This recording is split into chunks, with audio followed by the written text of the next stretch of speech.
Every now and then you watch a movie that just sticks with you for a while after you're done watching it, and if you're lucky, it's because the movie was really good.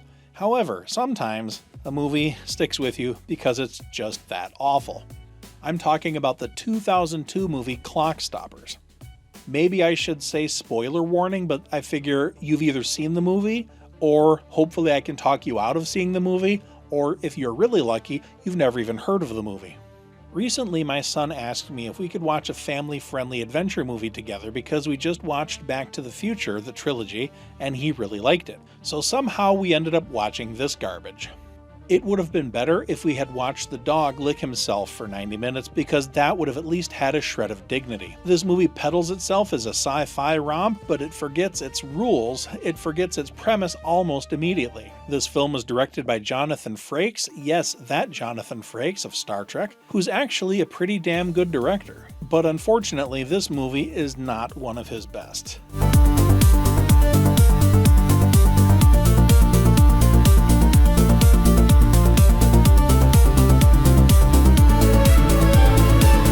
First, let's talk about the Hypertime Watch, the main MacGuffin of the film. When you activate the watch, it supposedly accelerates your molecules. Everyone else looks standing still. Time isn't really frozen, you're just going that fast. It's like if someone fires a bullet from a gun, you can't see the bullet because it's moving too fast for the eye to pick up. But here's the thing.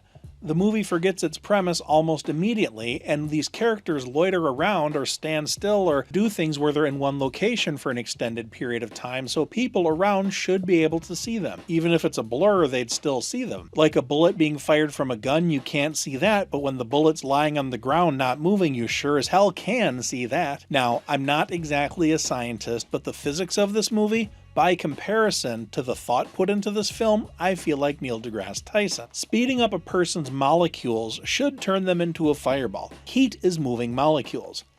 That's literally the definition of heat, moving particles. Our protagonist Zach is running around, but he has normal shoes on, not science fiction boots. His shoes should be turning into ash. The DC Comics character The Flash wears a fancy suit for a reason, it's not just to look cool. The comic book thought of this. You'd think the movie could have. There are a few scenes in particular where the logic of the movie just falls apart. For example, there's a sequence where our heroes steal a van so that they can escape from the goons while in hypertime. They are in hypertime and jump into a van, but the van isn't in hypertime, yet when they turn the van on and drive, they go super speed. This makes absolutely no sense on several levels. First of all, to cruise at say 60 miles an hour while in hypertime, the van itself would need to accelerate to thousands of miles per hour in the real world. That would be jet fighter velocity. Even if the van could go that fast, which it can't, it would be a fireball, shredded by air resistance. The tires?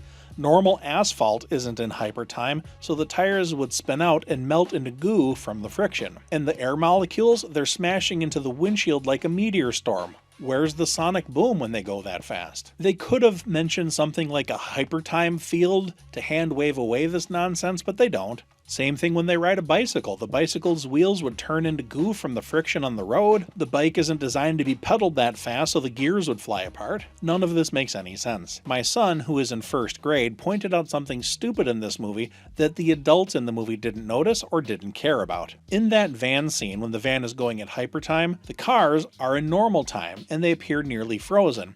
But their headlights have a streak behind them, as if you took a photograph of something traveling fast and there was a light streak. That makes no sense. My son, a first grader, called this out. He looked at me and said, "Dad, why do the lights look that way?" I didn't have an answer for him. I wanted to give him my real opinion, but I try not to use profanity in front of my son. And being a kids' movie isn't an excuse for being completely brainless. Of all the problems that this movie has, there's one scene in particular that's especially irksome. Once I saw it, I knew I would be recording a video about it.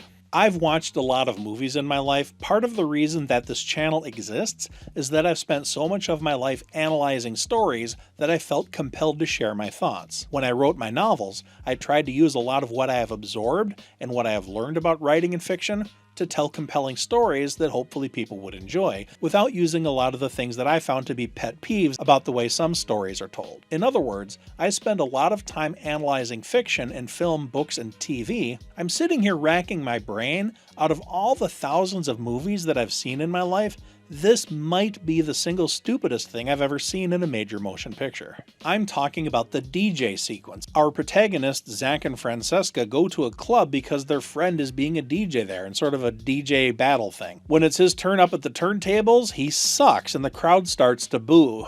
Feeling bad for their friend as he flounders up on stage, they decide to take matters into their own hands and jump up on stage with him while in hypertime. They start posing his body like a mannequin in a scene that lasts way too long. They're tweaking his arms and flipping his body, and the crowd loves it. They start cheering. The people in normal times seeing this shouldn't have been cheering, they should have been running in terror because this guy starts flipping around and doing superhuman feats and acting like he's demon-possessed, doing things that human beings can't do. But what's worse than that is if you think about it from the perspective of the DJ, he doesn't know hypertime exists, he's flipping around and he's not controlling his own body. Imagine if you're just doing something and all of a sudden you're flipping through the air and something's carrying you around, making your arms and legs flip and flop, and you're not the one controlling your own body. That would be horrifying. And worse still, they probably would have severely injured or maybe killed the guy. He's not in hypertime, his friends are, and when they move his joints, they'd be pulling his joints out of their sockets, they'd be shredding his muscle material. When they turn his neck, they'd be shattering his spine, his bones would be turning into powder. His internal organs would be sloshing around in his body from the inertia, but no, it's played off for laughs. And even worse than that, they didn't do anything to make the music not suck. It's not like him flipping around made the DJing sound any better.